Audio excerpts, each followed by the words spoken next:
Silver has awakened. Does this mean we're at the beginning of a new era for silver and we've reached the bottom? Well, we're going to find out what to watch out for to answer that question in this video as we explore.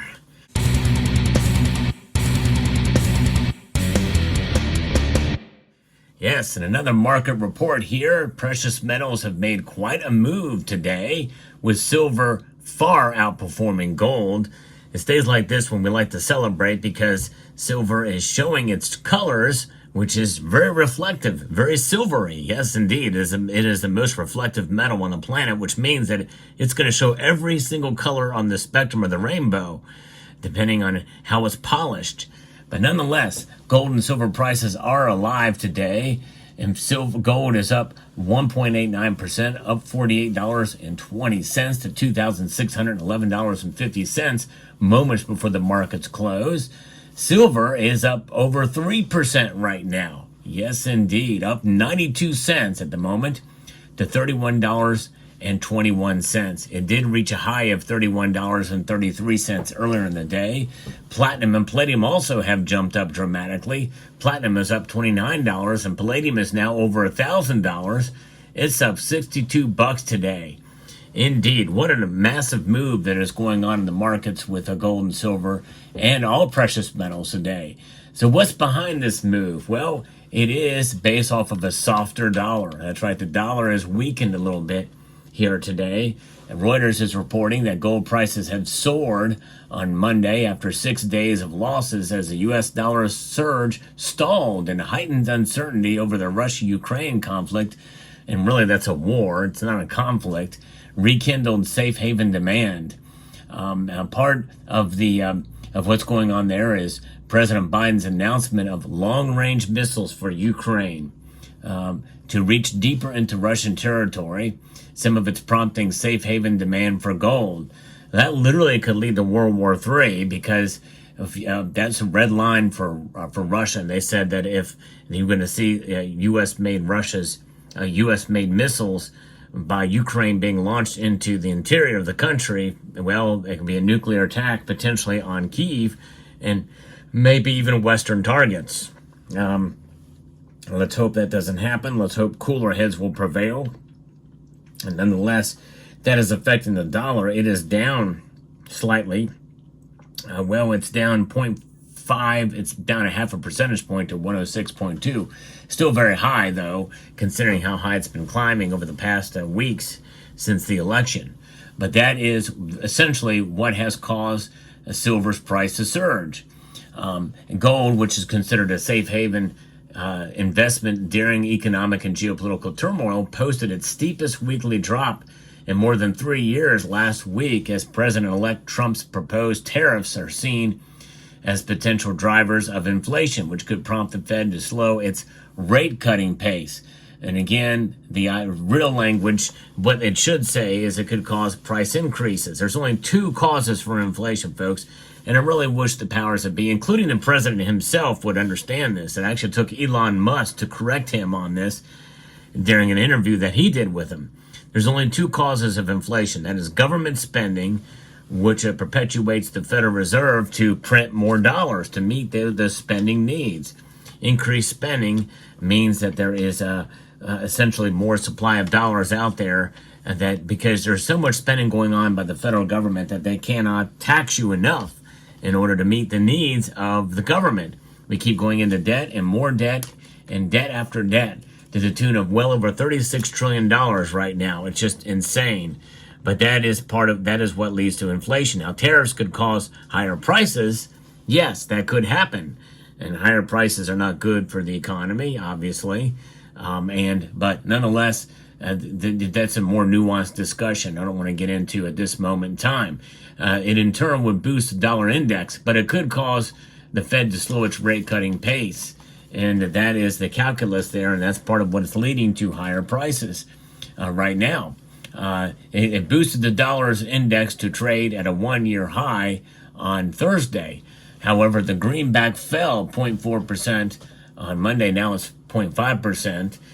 After rising 1.6% in the last week. A softer dollar makes gold more affordable for buyers using other currencies. whether the Federal Reserve cuts or not, gold technically looks like it wants to get back near the $2,700 level. The U.S. Central Bank is widely expected to deliver a third rate cut in December. Although recent data showed progress in bringing inflation back to 2%, target has indeed stalled. In fact, it has actually increased a bit. It's up a tick now. And at least 7 Fed officials are scheduled to speak about it this week. Higher interest rates, which makes non-yielding assets like gold less appealing, could further pressure the metal. Bull's next side price objective is to produce a close above solid resistance at $2,650 an ounce, according to Kinesis Money. So we'll see how this looks. That's what gold is doing. Now, silver is performing like gold, but at a higher rate, 3.01% now. In fact, when we look at the gold to silver ratio, it has narrowed. Now it's under 83.94 for the gold to silver ratio. Now, the big question is what should we watch out for? Is this going to continue? And I don't think it will, at least at this pace. I think we're going to see sort of, maybe cooler heads will prevail unless these missiles are actually launched into Russian territory, which I believe President Trump has warned Ukraine not to do that, even though they got permission from the current president and administration to do so. No one is explicitly saying, hey, here are these missiles that have the capability, launch them into Russian territory. They basically just give them permission to use them and to widen the expanse of where they can launch and strike. And maybe it could be towards incoming troops coming in on Russian territory. But, it's not like they're going to probably strike civilian centers in Moscow and that type of thing. And likely Trump has, basically warned Ukraine not to do that. And so as the markets digest that new calculus and war effort here and the capabilities and where the weapon systems are going, then I think the metals will probably subside a bit, or they may stay where they're at as a wait and see attitude appears. But right now, the reaction today is based off of the news we got over the weekend. And so once the markets digest it, then we'll see how it plays out. Now, the bigger thing is going to be what the Fed is going to do. And if they're not going to be cutting as much, well, that means that the precious metal prices very well may stay kind of where they're at, or maybe even fall a little bit. But right now, there's not been much change about what the target is for December the 18th and what the Fed is going to do. The Fed Watch Tool is saying that there's a 58.4% chance that the Federal Reserve is going to cut rates by a quarter point. That really has not changed in about a couple of days, if not a week now. Only 41.6% of folks believe that the Federal Reserve is going to leave rates unchanged. But there was pretty much a whole general consensus is that rates were going to continue to be cut into next year. And so far, that is not really borne out to be the case. As we get into the following year, the next year, it's kind of changing, and not as much bullish activity in terms of cutting rates. So that is going to mean that gold and silver may not explode as some people thought because of the more aggressive stance. They may have made a mistake by cutting a half point this last time, or before the November 7th rate cuts. So now it's a total of 3/4 of a point. And in December, if they cut again, well, there you go. You have a full point cut in rates. And that very likely could stay kind of where it is. So we'll see how it plays out. But gold and silver, I believe, are in a wait and see attitude to see what's going to happen with them. Is they very well could kind of stay in this range for quite a while. Stagnancy in this range means that the whole idea of the markets in general, in terms of the dollar strength, in terms of bond yields and the like, may sort of just stay in a stable area. Stability is key here, which is good for the dollar. We keep the strength up and stable, and gold and silver kind of stay in the neighborhood of where they're at right now. It may be boring for a while, but at least we're not seeing dramatic pullbacks.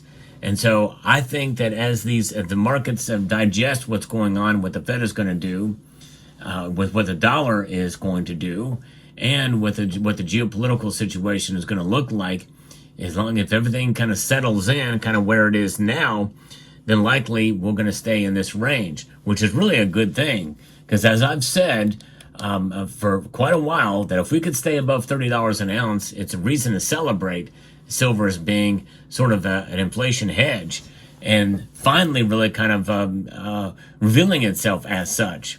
If we can get to $32.50, well, that's all the better for providing that technical resistance there. We'll see how it plays out.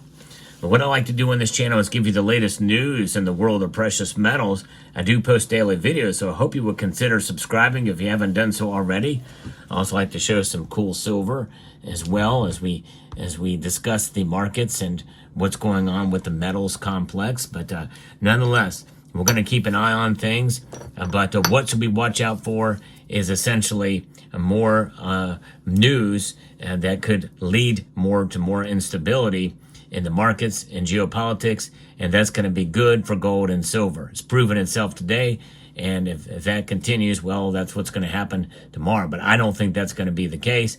We could see another slight pullback, possibly, but I think we're kind of solidifying kind of where we're at now, and likely things are going to stay relatively the same, probably from now until about the end of the year. I don't think we're going to see $35 silver by the end of the year, unless something dramatic happens in terms of geopolitics. But let me know what your thoughts are down in the comment section below. I hope you found this video informative, insightful, and educational. Would like to extend a multitude of gratitude to you all for taking the time to watch, and encourage you to please rate, share, comment, and subscribe.